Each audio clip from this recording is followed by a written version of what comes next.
Get ready for The Splash Live, Greater West Bloomfield's dedicated update show. Events, businesses, and people. Anything and anyone causing a ripple in the community. And now, let's dive in to The Splash Live. Good morning and welcome to The Splash Live, Greater West Bloomfield's live daily news and talk show. I'm Tyler Kieft alongside Dayan Chaaban. Dayan, we've reached the peak of the week, Wednesday. It's, I don't know what to tell you, Tyler. It's passing by so quickly, so I hope everybody is enjoying their week and they had a good start to their week. We're almost there. It's almost Friday. Hang in there, guys. I don't know about you, but I could have used this week going by a little bit quicker, so I'm glad we're here at Wednesday morning. Dayan, looks like it's going to be another beautiful day outside, too. It is. It is definitely going to be a beautiful weather. I don't know, Tyler, if everybody saw this yesterday, but it was a beautiful moon. It was a beautiful blood moon towards the night and a beautiful, very bloody sun also earlier in the morning. So I hope everybody enjoyed that view yesterday evening. For today, we have warm temperatures as well. It's going to be a mix of sun and clouds, but nevertheless, it's beautiful weather. It's mostly going to be clear throughout the day. We're going to expect highs of 83 and lows of 66. Thursday is almost the same, so it's a little bit partly cloudy, a mix of sunshine and clouds with the highs of 86 and 66. It's a beautiful weather to walk around, Tyler, honestly. It's a beautiful exercise weather. I hope people are enjoying it. And as we go through Friday, it's going to be a lot prettier. It's mostly sunny on Friday, a little less clouds, and we're going to expect highs of 82 and lows of 62. So I hope everybody will enjoy the rest of the week. And Friday's coming. It's going to be a beautiful Friday. Enjoy your walks today, and we can't wait for Friday. Yeah, good day again to get outside here in Greater West Bloomfield. Get on the trails while you still can, while it's still nice outside. Just a few more months left before we'll have the winter coming in, and sooner or later it's going to be a lot tougher to get outside regularly and get that sunshine as well. So a good way to start today on this Wednesday morning in Greater West Bloomfield. Taking a look at what's going on today's edition of The Splash Live. Plenty to get to. A West Bloomfield State Representative's recall has been stalled, at least for now. We'll give you the latest details on that. West Bloomfield Dance Academy's students have excelled at a Canadian dance competition. We'll tell you who those students are and how they fared in Canada. Greater West Bloomfield athletes are making headlines all across the country. Our Matt Catoni from our team will join us to give us the latest information on some of West Bloomfield's alums and others from the Greater West Bloomfield community making headlines at the next level. West Bloomfield School District is seeking feedback on its 10-year strategic plan. The first meeting is happening tomorrow. We'll give you details on all those meetings coming up later on The Splash Live. Marshbank Music Series continues for its penultimate concert tonight at Marshbank Park beginning at 6 o'clock. We'll tell you about tonight's performance and next week's performance as well. Plus, an afternoon concert series is returning to Temple, Israel. We'll give you all the details on that. The Keuka Harbor Independence Day fireworks are finally going to happen a month later, August 4th, later on this week. You can check out a person's story at the library. Not a book, but an actual person's story in just a little while here, just about 10 days away. We'll get all the details on that. Victoria Edwards from the West Bloomfield Township Public Library will join us to talk about that. Plus, exciting new titles for you to bring into your classroom or into your home, teach your kids about a variety of different topics. Plenty of fun events also happening in Oakland County this week. Dayan Chaaban will give us the layout of the next few days and all the fun and activities you can get involved in while the weather's beautiful outside and we have a great week ahead. That's all coming up on today's edition of The Splash Live. We'll be back and begin the show in just a few minutes. We'll be right back with The Splash Live.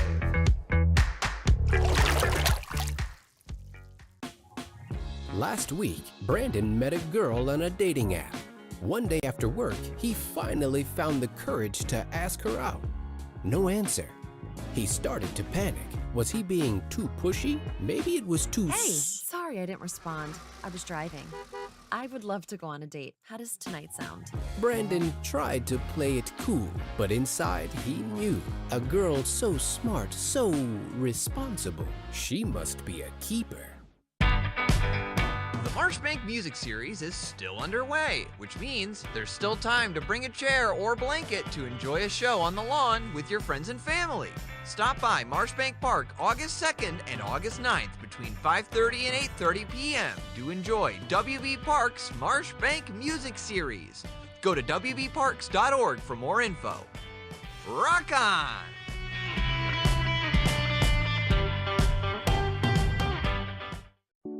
When it comes to making plans, you are the best.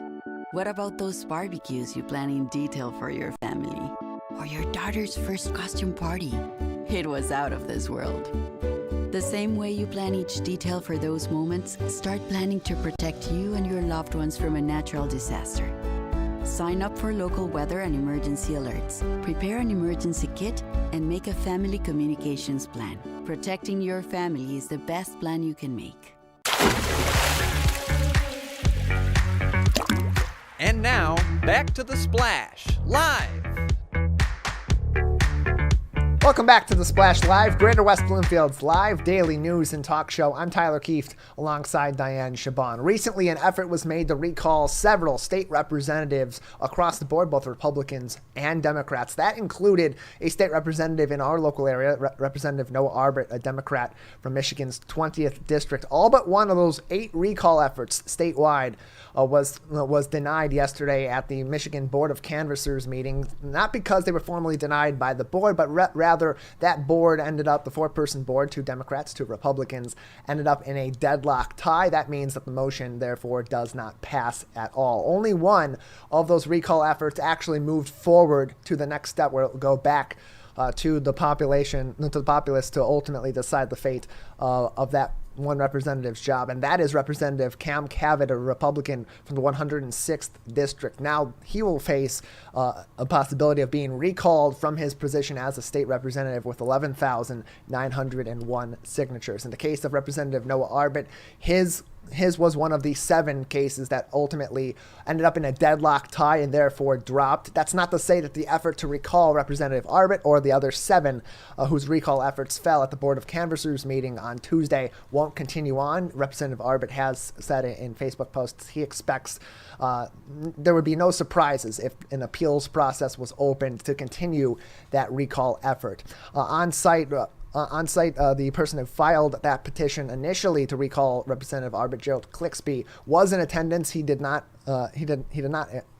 declined to speak to CBS News and other outlets on site following the ultimate downfall of that petition at the Board of Canvassers due to a deadlock. However, former Michigan Democratic Party chairperson Mark Brewer told CBS News Detroit following that meeting of the Board of Canvassers, he believed the petitions were, quote, frivolous, end quote, and that the bills that triggered most of these petitions, including, as you can see in the picture on the screen, the Michigan Hate Crime Act that was written and proposed by Representative Arbit, were filed and passed across the state, being quite popular amongst the constituents in these various districts, these 8 different districts, amongst some of the 8 different districts that were involved in this recall effort, and were very popular across the board statewide. That is his rationale for calling these petitions to recall many of these state representatives frivolous. In the case of Representative Arbit, his job is still safe at this time, and there's no immediate indication that an appeals process is going to start, although, as Representative Arbit has said in Facebook statements and other social media statements, he wouldn't be surprised if that is to happen. Some good news right here in West Bloomfield Township, and actually really in the Great White North as well, as a couple of students from Fred Astaire Dance Company's studio here in West Bloomfield Township ended up competing in Canada at the Niagara Open at Niagara Falls, Ontario. These 2 students, as you can see in these pictures, Marla Golnick and Craig Lather, both competed and did very well at this competition in the Great White North. Marla earned first place honors in all of her American Rhythm single dances, first place in the American Rhythm Championship, and first place in the American Rhythm Scholarship. That was also the case. Great success as well for Craig Lather, who also placed first in all of his American Rhythm and Smooth single dance competitions, and first place in the American Smooth Championship. So congratulations to the Fred Astaire Dance Company, as well as their students, Marla Goldnick and Craig Lather. If you'd like to get involved, maybe learn some ballroom dance or other dancing, you can go to this location. It's just off of Drake Road and Walnut Lake Road in West Bloomfield Township. More information can be found on the Dance Academy at fredastaire.com/West Bloomfield or by calling 248-562-7292. 248-562-7292 for more information. Diane, some really good news about these two athletes from this particular studio of this academy, Fred Astaire Dance Studio of West Bloomfield, going into Canada, winning some competitions, doing very well, and some good news right here from our community. Yeah, absolutely. It's a great thing to see one of our own. I mean, not only just Americans, but also Americans from West Bloomfield, from our community, winning all these beautiful tournaments. It's just something great. It shows how diverse and beautiful our community is, whether it's in football, as we saw yesterday. One of our own signed in UCLA. Others are going off to have beautiful, awesome careers at U of M and MSU. And then we have also some amazing dancers. It just shows you how beautiful and diverse our community is. It's a magnificent thing. It makes you so proud to see them win all these tournaments, not only nationally, but also in different countries. Yeah, really good news out of West Bloomfield, the Fred Astaire Dance Studio. One of the many different locations across Oakland County, but these students learning this dance, these dances, and continuing to develop their skills right here in West Bloomfield and taking those talents out to Canada and winning some competitions. Hey, we got plenty of more information on athletes from the greater West Bloomfield area making news all across the country. Matt Catoni from our team will join us after the break for the latest sports update right here in West Bloomfield. Stay tuned. You're watching and listening to The Splash Live. We'll be right back with The Splash Live.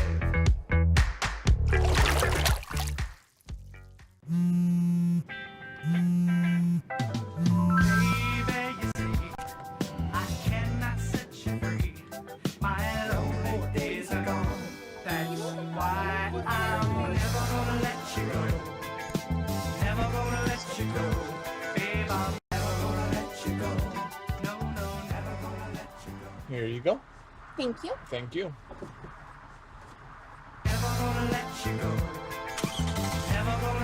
Ronnie started doing prescription pills at the age of 15, and by 19, he died. If your child is struggling with drug use, try not to be too proud to reach out for help. Don't be worried about what the neighbor will think or your family. Just get your child the help they need. Sometimes it's the hard road to take, but the hard road is nothing compared to living with the fact that your child is no longer with you. There's hope and help at drugfree.org. How do you know when you've made the right decision? It's the feeling you get in your gut, the one that tells you what's right or wrong.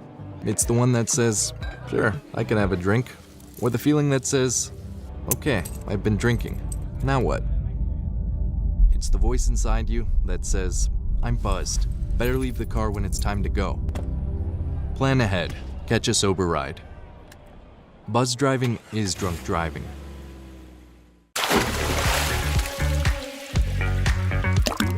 And now, back to The Splash Live. Welcome back to The Splash Live, Greater West Bloomfield's live daily news and talk show. I'm Tyler Kieft alongside Dayan Chaaban. One of our favorite things to talk about is our athletes here in West Bloomfield Township. So prolific in so many different sports from West Bloomfield High School, from Orchard Lake St. Mary's, and other institutions all throughout our local area. But mostly on the gridiron, we're seeing a lot of news of late. And joining us now to talk about the latest news from West Bloomfield alum and athletes alike is Matt Catoni from our team, one of our sports reporters here on The Splash Live. Matt, thanks for joining us this morning. Yep. Thank you for having me, Tyler. Great to be here. Going to kick things off with former Laker legend and D2 Player of the Year, Matthew Judon with the Patriots. He's currently seeking a new contract with the Patriots. He's about to enter his third season. He's been great there so far. He's had 28 sacks and over 120 tackles through his 2 seasons there. He's likely to get a new deal there. And then switching over to college football in Michigan, there's Donovan Edwards, who's recovering tremendously after injuring both his patella and hand, both at some point during last season. He's looking at splitting carries 50-50 with Blake Corum, where they will both likely end up in the NFL next season.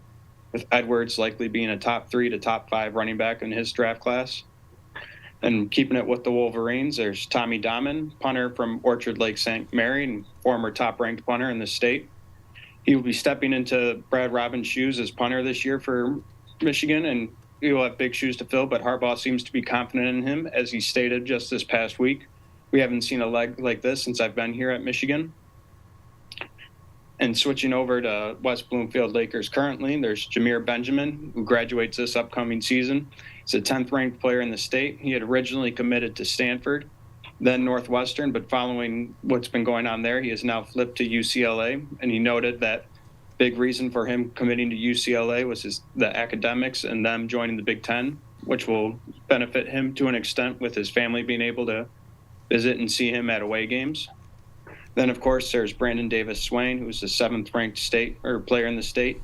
He just recently decommitted from Notre Dame last December, but he is now currently committed to Colorado after drawing interest from several Big Ten schools, including Michigan, which is still a school to watch with plenty of West Bloomfield Lakers there as well. Yeah, and a big thing at the University of Michigan that certainly helped them in recent years is having former head coach Ron Bellamy as their wide receivers coach there, Matt. But let's go back to Matthew Judon, who was with the New England Patriots. He's a guy that's got a really interesting story out of West Bloomfield. He's one of the best D linemen West Bloomfield has ever seen, one of the best overall players we've ever had at West Bloomfield, but was kind of in a position that was odd at the time, because West Bloomfield wasn't always where it's at right now. They weren't always one of the top teams in the state, getting a lot of eyes on them. And so a talent like him, like you said, slipped through the cracks, ended up playing D2, still made it to the NFL, and now he's seeking a new contract. So where is he at with the New England Patriots at this time in terms of getting that contract negotiated? And what is he really, from what you've seen and what you have read, what is he looking for from the New England Patriots contract-wise? Well, the Patriots tend to keep their negotiations relatively close to them, but from what I've seen, that Matthew Judon is looking to be compensated as he's played, which is, of course, is one of the top edge defenders in all of football. And it's interesting to see whether or not the Patriots will give him that money, but from what I've seen so far, it looks like he will likely end up signing a new deal with the Patriots.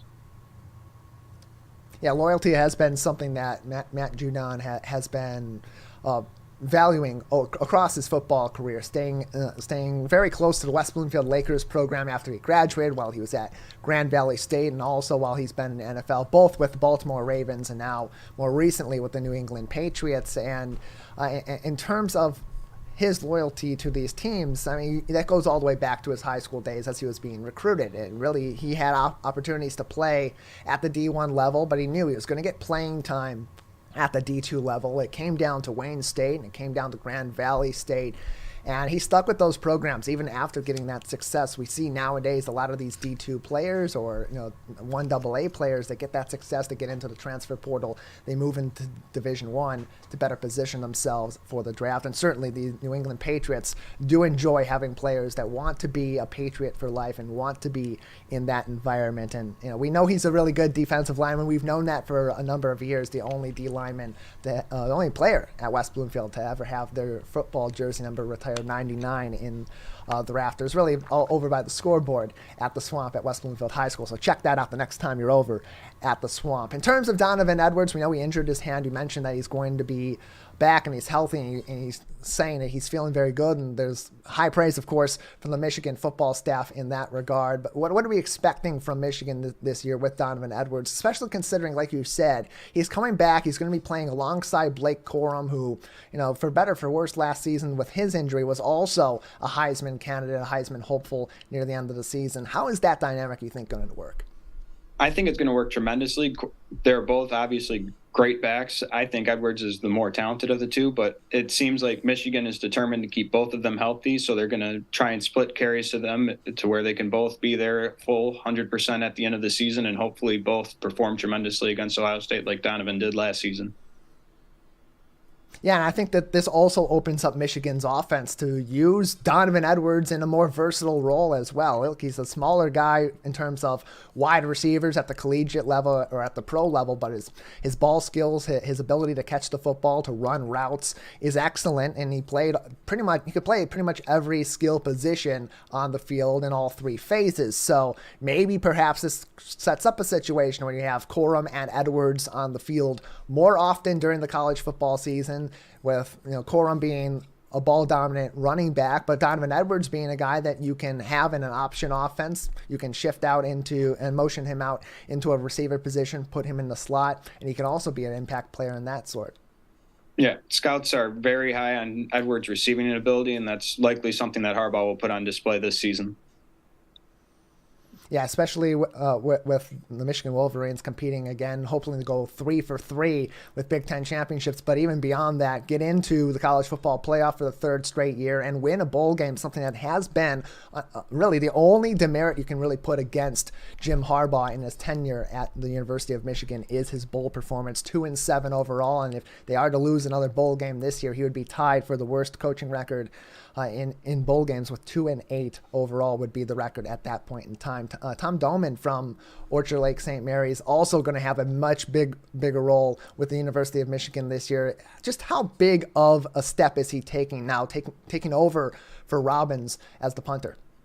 Well, like I said before, Harbaugh stated that we haven't seen a leg like this since I've been here at Michigan, and they've obviously had their fair share of kicking talent, with Quinn Nordine being with the Patriots, Jake Moody getting drafted by the 49ers this year, and then Robbins also going to the NFL. He seems to be very high on Tommy Doman, and it'll be interesting to see because, of course, field position is something that Harbaugh has often spoke about, and a facet of the game that he takes seriously is special teams. Yeah, and then we move on to the players still on the West Bloomfield Lakers, back to West Bloomfield High School. Brandon Davis Swain, one of the most highly recruited D linemen in the country, had originally committed to Notre Dame, but was still in hot pursuit even after committing to one of the biggest football programs, one of the most illustrious football programs in the country. Ultimately has ended up on the rolls for Coach Prime at Colorado.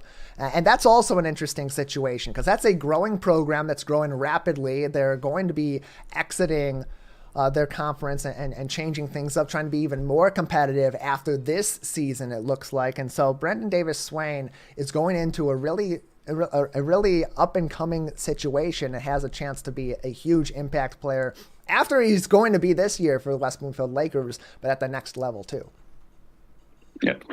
And I know that his recruitment is still open to an extent because he recently visited Michigan again this past month.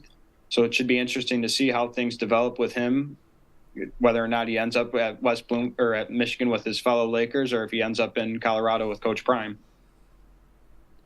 Yeah, that's really the nature of college football recruiting today, and with the transfer portal also after you've gotten into college and played at these programs, it is more open than it has been before. And years ago, someone recommitting after they've committed to a school, decommitting and going to another program would be shocking. It would actually in some ways be considered a demerit against that player's character, that player's loyalty to a team, and would be something that would be put into question as other teams are trying to recruit these players today. That more par for the course, and certainly something that played into Jameer Benjamin's situation as he transferred from, he decommitted from Stanford, went and committed to Northwestern, affirmed that commitment, then ended up decommitting from Northwestern on Sunday and ultimately committing on Monday morning to UCLA. Tell us about that situation, because that's a unique situation even in this landscape.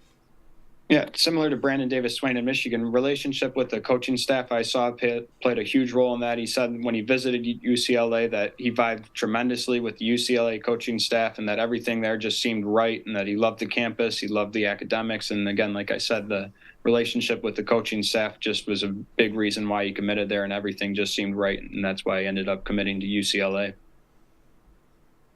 Yeah, and a big season ahead for Jameer Benjamin as well, really going to be the anchor of that secondary for the West Bloomfield Lakers this season. They have a strong defense coming back this year. It's going to be an interesting season for them. That kicks off just 3 weeks from tomorrow at the Zenith Prep Kickoff Classic at Tom Adams Field on the campus of Wayne State University. A 7 o'clock game on a Thursday night. The first 2 games for these Lakers are on Thursday nights with the Zenith Prep Kickoff Classic. The next week is a pre-Labor Day game that usually kicks those games back a day against Birmingham Groves. And for the Lakers this season, Matt, you and I are going to be at OAA Media Day on Friday. The OAA, again, a very strong conference, one that all eyes are going to be on in southeastern Michigan as you think about the winner of the OAA Red Division is going to be a big-time competitor at the statewide level alongside some of those regular powerhouses like Cass Tech, who West Bloomfield lost to in the first round of the playoffs last year. So let's take a look at the OAA briefly before we go to a break, and what sort of is the outlook as we head into this season with a change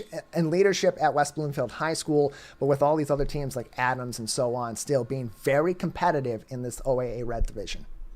Yeah, the OAA was incredibly competitive last year. As you know, I was there for some of the games as well, with Adams beating West Bloomfield's only loss last year, I believe, in the conference. It's certainly going to be interesting, like you said, with shakeups at West Bloomfield, but I believe that they'll be very well or able to compete in the conference once again with their defense leading the way.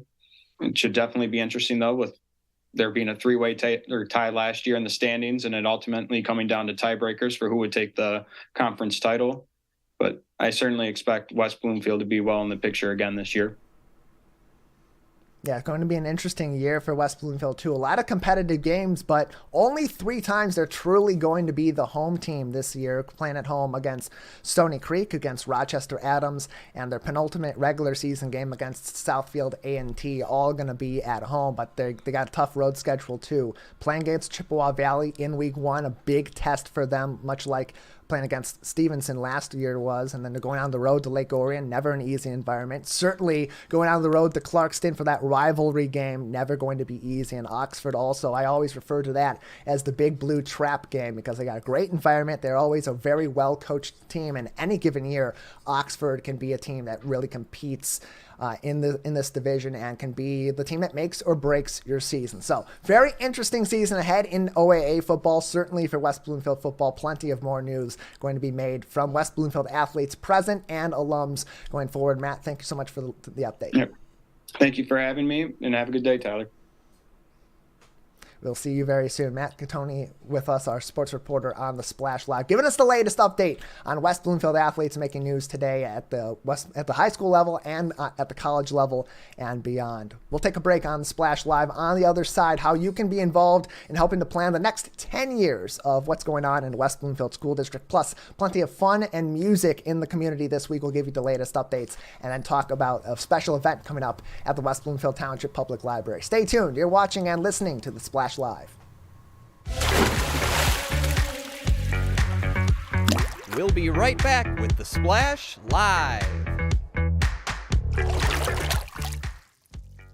Watch Civic Center TV with our brand new live captions.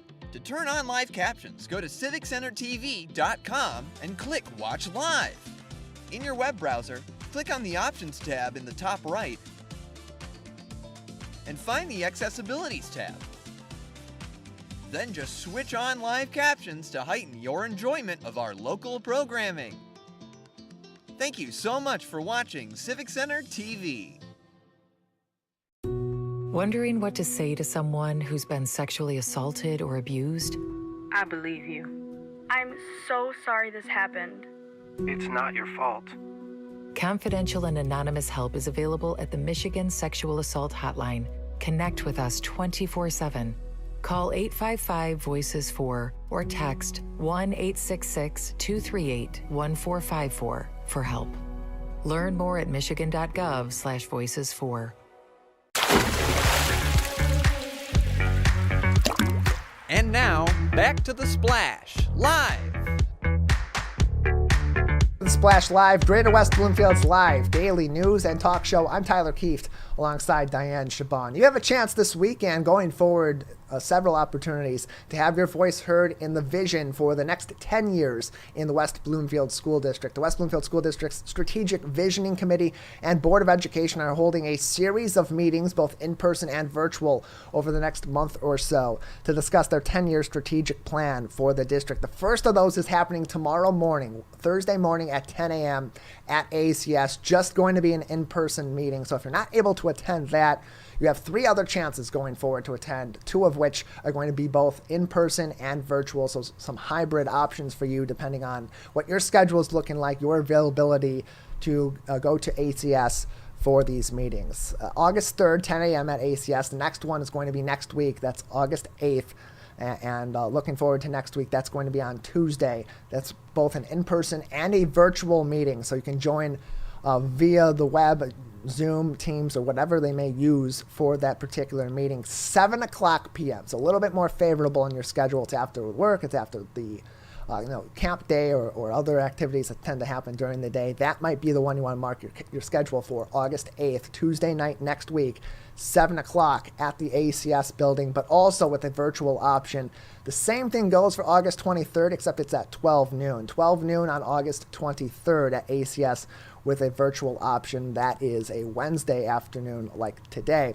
And then the final meeting is going to be just an in-person meeting on Tuesday, September 5th at ACS. 4 different times you'll have an opportunity to speak with the West Bloomfield School District Strategic Visioning Committee as well as with the Board of Education about their vision for the next 10 years and incorporating your vision for the school district over the next 10 years as well as others in the community. If you'd like to join via the virtual options, either next week, Tuesday, August 8th, or a couple weeks out on August 23rd, that's a Wednesday, via the virtual option. We have a QR code up on our screen right now. If you're viewing us on TV or on the web, or certainly you can also view us later on the web on civiccentertv.com and on YouTube by searching Civic Center TV.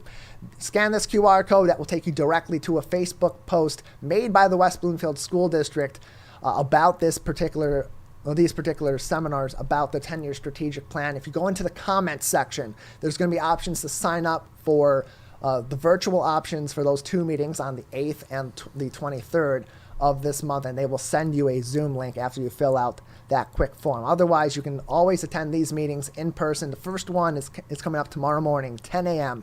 at ACS, then others on August 8th, 7 p.m., August 23rd at 12 noon, and September 5th at 7 p.m. If English is not your first language and you are fluent in Spanish, Arabic, and Japanese, and those are your primary languages, you might want to wait till the September 5th meeting as there will be translators available for you at ACS on that night. And for those of you that don't know where ACS is, 5810 Commerce Road in West Bloomfield. It's at the crossroad of Commerce Road and Pontiac Trail in West Bloomfield Township, just down the street from Marshbank Park. And Dayan, really important for the community to get their insight put into this because the school district's Board of Education, their Strategic Visioning Committee, which does include some community members on that committee providing their input, but really is important for constituents to get out to these sorts of meetings, provide their input, because once the strategic plan is made, that's really the guide that the Board of Education, that administration, and others in the school district are using to form what's going to be education of the future here in West Bloomfield. Yeah, Tyler, absolutely. So I think people should include themselves in this as they are part of the community. This is where their kids are going to go. This is where their kids are going to get their education. It's very important that they voice their opinion and see what's going on, see how they can help these educators create the best strategic plan that's inclusive of everybody in our community. As we said earlier, Tyler, West Bloomfield community and Oakland County in general is just super diverse. As you said, there's Arabic speakers, there's a huge Chaldean community, we have a huge Jewish community, Arabic community. I mean, it's a beautiful, diverse community again, so that's why we should all integrate in there. We should all be a part of this education system, and it helps students also feel included in whatever they're trying to learn, right? So academia is not like what it used to be before. There should be inclusivity. People should relate to what they're studying, and parents should feel comfortable enough to send out their students, their children into these diverse and student-focused, parent-focused education system. And you also think about some of the more recent news in the school district. The bond passing earlier on this year going to have an impact on the layout of the school district, the catchment of the school district, and some of the school district buildings. Not to dive into the controversy of it, that's certainly still in the day-to-day fodder in Keego Harbor and Sylvan Lake and that area of the community, with the potential for Roosevelt School being closed or being potentially even sold or torn down. That's all been in the discussion in Keego Harbor and Sylvan Lake, although no formal decision has necessarily been made on that. This is an opportunity to get those voices heard too, especially if you're going to be in a part of the community where school closures or school realignment is going to heavily affect your area of the community. That strategic plan over the next 10 years, that much more important, because it's going to impact your kids as they're continuing their education, wrapping up their education at the K through 12 level, and those in the future that will be taking their place in the school district as well. Across town happening tonight, the Marshbank Music Series continues. Looking outside, I'm not seeing any clouds in the sky, so doesn't look like there's going to be any sabotage from Mother Nature this week like we've had not once but twice this summer. What's going on, Mother Nature? Not tonight. Kathmandu performing a Bob Seger tribute on the concert hill at Marshbank Park. The whole evening of fun begins at 5:30 p.m. The concert begins at 6 o'clock. Not just Kathmandu, not just the great music, but you also will have food trucks, plenty of space for activities. Get your kids outside running around, get them tired out, so when you guys go home after the concert concludes about 8:30, you can get the kids to bed, some peace and quiet. You know, that makes for a much more peaceful night as you head into the second half of your week. A great place to go, and it is all for free. Marshbank Music happening Wednesday nights now and next week. Also with Collision 6 coming back in. That was one of those concerts that was rained out earlier on in the summer. Plus, food trucks also available. Vegged Out and the Great Greek food truck will be on site, plus additional food trucks coming in each and every week for some variety as well. So food, fun, and music all happening at Marshbank Park. And Dayan, I don't know if you've ever been out to this particular series, but it is a lot of fun, and the music is great too. Unfortunately, Tyler, I have never been to the Marshbank Music Festival, but now that we're talking about it, I just might. The weather looks so beautiful. If I do not have so much work to do in here, I'll probably take a look and visit. It sounds so beautiful, but nevertheless, I hope all our community enjoys it. It's a beautiful event. Again, as you said earlier, through the episode, there is not going to be rain today, so go ahead, enjoy it while you can. School's coming, winter is coming, so enjoy all the outdoor activities and events happening in our community as much as you can. Yeah, those late nights of sunshine only going to last for so much longer. Plus, you get all this great music. And, not to get too far into the 6 degrees of greater West Bloomfield, but Bob Seger is a resident of our 4 communities. So, a little bit of extra layers there, too. Maybe, perhaps, we'll see him show up tonight. I don't know. We're just going to throw that out in the ether. I haven't heard anything, but, maybe a nice little surprise. Kathmandu plays tonight on the concert hill at Marshbank Park. Again, the concert at 6 o'clock, but the event begins at 5:30, runs to about 8:30. And it is free, not just to those in West Bloomfield, but other surrounding communities. Anybody can come out to Marshbank Park and attend this concert for free on the concert hill. Plus, more information about the Marshbank Music Series, the Kids Commotion Concert Series also still going on, and plenty of other events held by West Bloomfield Parks can be found on wbparks.org. We'll take a break on the Splash Live. On the other side, more great concerts coming up in our community, plus a lot more fun and news and information as well. Stay tuned. You're watching and listening to the Splash Live. We'll be right back with the Splash Live.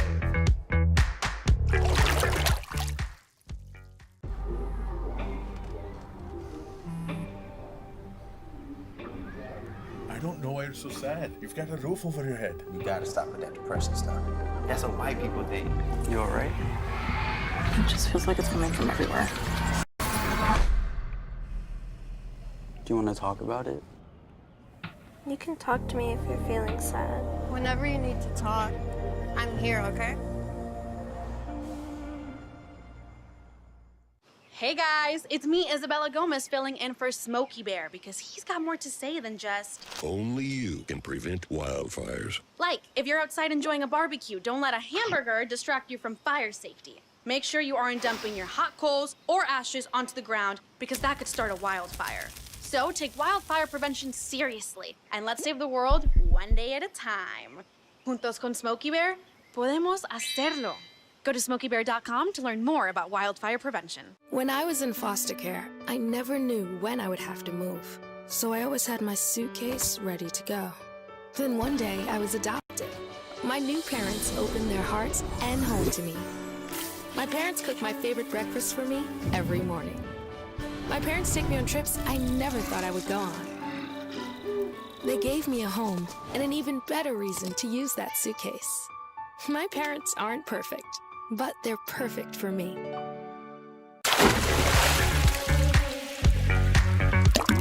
And now, back to The Splash, live. Welcome back to The Splash Live. This is Dayan Chaaban alongside Tyler Kieft. So as Tyler said earlier, a lot of exciting events are happening throughout August. Amazing stuff happening in our community every single day. So I know this is a little bit further down the road. It's on August 17, but it's good to bring it up, to plan yourselves. Plan the date, mark your calendars. It's on August 17th, 2023, Temple, Israel. There is a great event going on. It's by David Rogers, a very renowned pianist in our community and in Michigan. So David Rogers is going to be playing and talking about incredible Jewish composers. So there's a lot going on. He's going to be playing the best hits by Jewish composer, and he's also going to be talking about it. There's more information that can be found on www.temple-israel.org. Again, www.temple-israel.org. The event's happening in August 17. It's an afternoon event. It's a part of the 26th concert series in collaboration with Caring Community. August 17th, mark your calendars. There is no registration necessary. It's a free event at Temple Israel. You can also watch it virtually, but just in case you're going as a big groups, there's a number you can call. It's 248-661-5700. Again, 248-661-5700. Just inform them that you are going as a big group. It's a great event, Tyler. It's a part of a 26 caring community, so it's been going on for 26 years. That's just incredible, and it's nice to see him not only playing the music but also talking about these great Jewish composers.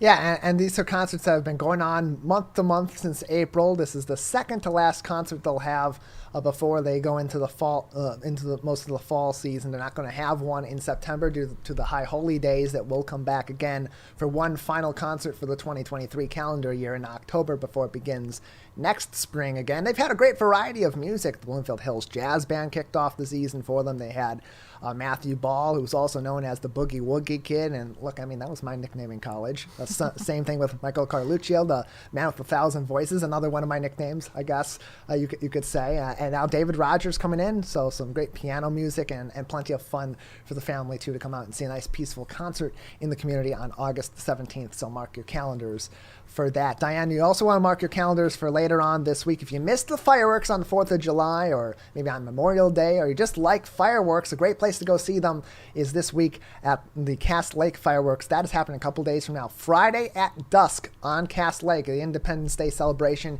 is finally going to commence. We're past the Canadian wildfires causing ozone action days. So barring any other obstruction, these fireworks will happen at dusk on Friday night in Keego Harbor. This was rescheduled but also continued to be organized for a new date by those in our local community, by several different local residents. Ferris Naimi, Carl Rose, Frank Campanelli, and Alan Miller are behind this, and you can get involved as well and help them out both this year and in the future.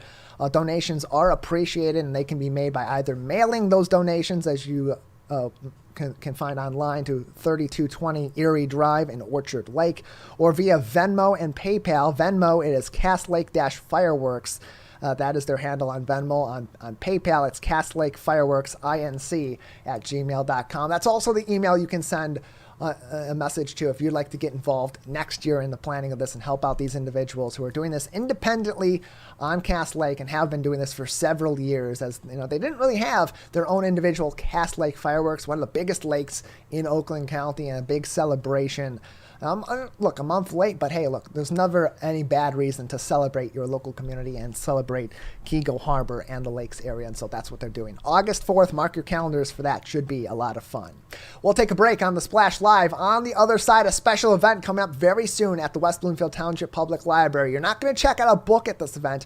You're going to check out a person's story. Victoria Edwards from the West Bloomfield Township Library will join us to tell us all about that next on the Splash Live. We'll be right back with the Splash Live. Many people are feeling overwhelmed and struggling with mental wellness these days. So be kind to your mind. Give yourself permission to breathe. Share your feelings. You are not alone. Have hope. Talk to a Stay Well counselor for free confidential help 24/7 through the COVID-19 hotline. I'm an ex-drug dealer, and I'll be your sub today.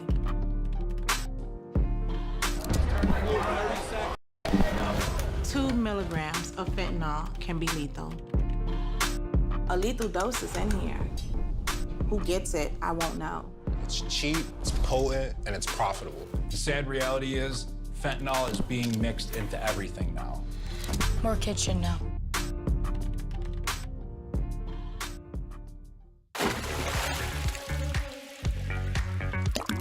And now, back to the Splash Live. Welcome back to the Splash Live. This is Dayan Chaaban along Tyler Kieft. So we've been talking about this incredible event coming to the West Bloomfield Public Library on August 12th. The Human Library. It aims to create a more inclusive and cohesive communities across cultural, religious, and social and ethnic differences. We've got Victoria Edwards, one of the organizers with the West Bloomfield Library. Hello, Victoria. Thank you for joining us today. Hi, thanks for having me. So, Victoria, can you tell us a little bit more about the Human Library event? Yeah, so this is an event where people who visit the library have an opportunity to check out a person instead of a paperback. So the idea is to create conversations around topics and with people who you might not normally be able to interact with on your day-to-day. Now, Victoria, from what I've understood, the Human Library event is a collaboration. It's not just in West Bloomfield or in the U.S.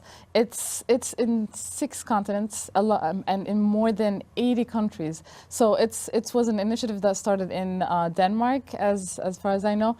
And I just want to know what brought it to West Bloomfield, what inspired our community members to bring it here to West Bloomfield, and how does that help West Bloomfield overall? Because it's only happening in West Bloomfield and San Diego in the U.S., so that's like a huge event. It's not just a normal local event that we're doing here annually. Yeah, there are a lot of places around the U.S. that have hosted human libraries in the past. I actually brought one to my undergrad institution when I was at Saginaw Valley State University. So I have had some experience with these in the past, and it was actually my first experience working sort of in the library environment. So now I'm working for the West Bloomfield Township Public Library, and I've really gotten to know this community well. This seems like a great fit for the community. I mean, we have such a diverse population here in West Bloomfield, and people are really interested in asking these kinds of questions and getting to know their neighbors better. So I started organizing this and figured I'd kind of see what interest we had from the community. And we've had a lot of volunteers step up to serve as human books and work with us and work with the Human Library Organization as well. We are partnered with the organization in Denmark to offer this. So they offer some training and some assistance to us in promoting this event as well. That's an incredible thing. I've seen a little bit about all these training stuff. So can you tell us a little bit, was it hard to recruit all these volunteers? You said that a lot of people came up, but how was it like trying to talk to them about this idea? Because I understand from my perspective, it's very hard to come into just facing a person and telling them your life story. So how does this training come into place? How does this training help these people talk about their life experiences? And how hard was it to recruit these volunteers? Yeah, so I think recruiting volunteers is always the most difficult part. We're fortunate in our experience here at West Bloomfield, I was able to get some assistance too from someone who helped facilitate human libraries at Oakland Community College, and who was able to reach out to some of their past participants who've already volunteered as human books as well. But then we put it out in our usual our usual platforms. We had information about it in our newsletter that is distributed to everyone who lives in our service area. We had some information about it as well on social media, in our e-newsletters, all sorts of ways like that. So we had people kind of find out about it through a lot of different ways. And it's been a wonderful experience hearing all these different stories. We do have a bit of like an interview process, sort of vetting to make sure that people understand the concept and that they know kind of what they're committing to when they offer to volunteer for this. Of course, it is all voluntary. So, we have the utmost respect and care for our volunteers who are participating. And I have so much respect for them as an individual, just being willing to tell their stories and talk about some of their life experiences. We were able to work with a lot of different organizations in the community as well to make sure that we had some diverse representation at this event. That's super interesting. So, as you mentioned, their volunteers are respectful and they are trained to do what they do. They are trained to tell their life experiences. Is there any guidelines or rules for the people coming in to meet the volunteers to ensure these volunteers' safety and well-being? There are, yeah, that's a great question. We have a sort of set of guidelines that people can read through when they first come to the Human Library. And it has rules like, all of our books, our human book volunteers are currently in mint condition, and we expect them to be returned that way. Things of that nature. Each conversation is about 30 minutes. If nobody is waiting and both the volunteer and the reader want to continue having this conversation, they can ask to extend the loan, and that's something that we can do as well. So there's all sorts of sort of different rules, but it's all using the library context to create a safe space to have this sort of dialogue. That's very interesting. But Victoria, are there any resources to help those people in case they were I would say emotionally damaged? Are there any resources they can go to after their experiences with the people they're meeting? For the people who are coming in and visiting as readers?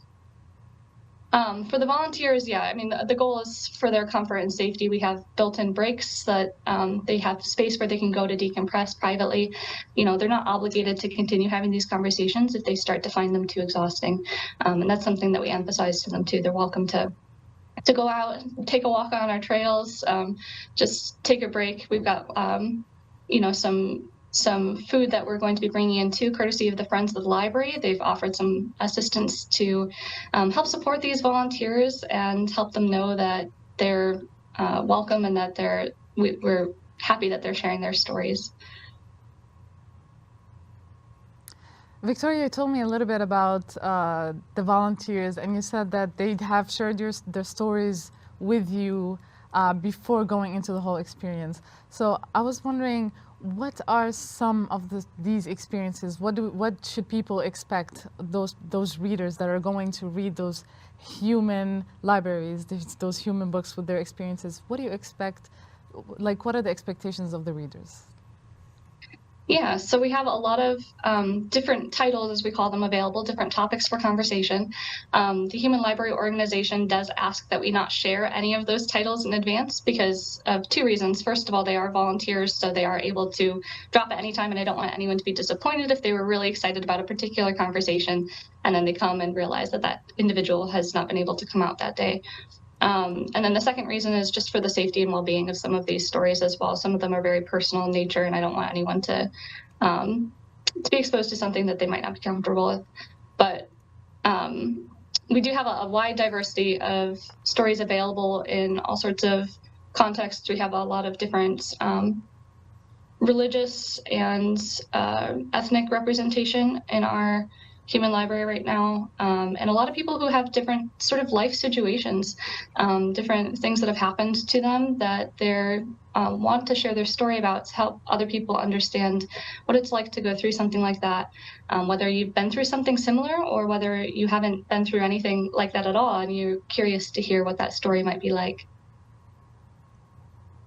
That's very interesting. I totally understand. I was just looking for those headlines like the bias, prejudice, and that's yes. That's just incredible. Of course, we should protect these volunteers. It's incredible that they're volunteering in the first place, telling their story, because it goes beyond them. I understand it's so hard for people to express their feelings and talk about their personal experience. I mean, again, this is super personal. This is heartfelt and emotional, but the bigger picture is they're supporting a more inclusive environment here in West Bloomfield. And as you said earlier, Victoria, it is a very diverse religious area, very diverse ethnic area, and overall it's just beautiful and diverse, and we should create this inclusivity. I think this event is incredible, and I've been urging people to go there for like a couple days. One more thing, Victoria, I would like to hear from you.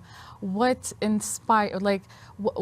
you aspire to get towards the end of this experience? Like, for you and for the organizers, I'm sure you are, this is a volunteer thing, so I'm sure you are aspiring to achieve something towards the end of this event. Yeah, I think the biggest thing is just to help promote some relationships that might not be able to develop outside of this event. When people have a chance to talk with each other and get to know each other better, I think we all come to understand each other a little bit better, even if it's not someone who is from our community per se, or who we might share an identity with. And when we come to understand each other better, that's how we create a more inclusive community, a more welcoming community, which I think is what so many people in West Bloomfield here want this community to look like. Absolutely, that's beautiful. Again, the Human Library happening at West Bloomfield Public Library, August 12th. It's running from 10 a.m. until 3:30. Be there. It's an incredible experience. Again, it's for the whole community, supporting our community, supporting every citizen in this community, and creating a more inclusive, a more beautiful community, as Victoria said. For more information about this event, you can visit the WBLIB.org, the West Bloomfield Library website. Look into upcoming events. Thank you, Victoria. Thank you for being with us and sharing this incredible experience, organizing this beautiful event. We look forward to seeing you there, and we look forward to seeing those incredible volunteers. Again, thank you for the volunteers who are doing this. That's just incredible. This is The Splash Live. We're coming back with a lot more news and a lot of fun events in our community.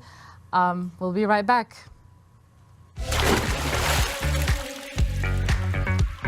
We'll be right back with The Splash Live. Watch Civic Center TV with our brand new live captions. To turn on live captions, go to civiccentertv.com and click Watch Live. In your web browser, click on the Options tab in the top right and find the Accessibilities tab. Then just switch on live captions to heighten your enjoyment of our local programming. Thank you so much for watching Civic Center TV. In the face of COVID-19, staying healthy is important. And now the same is true in the face of flu. Influenza has the power to infect millions. But it's easy to protect yourself, your family, and your community. The flu vaccine is safe and effective. And with COVID-19 still around, it's essential. Together we can face flu season head on. Visit michigan.gov/flu. And now, back to The Splash Live. Welcome back to The Splash Live. This is Dayan Chaaban alongside Tyler Kieft. So we got a lot of plenty awesome events going on in our community. We're going to only mention a few for the sake of time, but as we go through the week, we're going to tell you all about it. It's happening throughout August. So one of the most amazing events happening are fundraising events. There's one happening at August 5. It's in collaboration with the city of Farmington Hills and Suicide Awareness for Everyone. The event is happening on August 5 again from 9 a.m. to 5 p.m. on a Saturday. It's located at Founders Sports Park. Another fundraising event happening is Stem Cells for Sky. So Sky has a neurological disease that's affecting her, as you can see on in the picture right here. So she has a neurological disorder that's affecting her everyday life, and they made this incredible bowling event to help Sky fundraise an operation that allows her to mitigate this neurological disease. So hopefully everybody can attend this. It's having fun, and you're also fundraising for these awesome people that really need your help. Again, we have SAFE, and then there's Stem Cells. It's also happening on August 5, 6 to 9 p.m. I hope you all will be there. It's happening at Rochester Hills. You can call 248-852-9100 to know more about this event, Stem Cells for Sky, or check it out online. It's an incredible event. Tyler, what do you think? Should we go? Yeah, great events, a lot of fun coming up this week, and we'll certainly have more on that throughout the next couple days as we wrap up this week's editions of the Splash Live. That's it for today. We'll be back tomorrow with more on the Splash Live, and we'll see you very soon.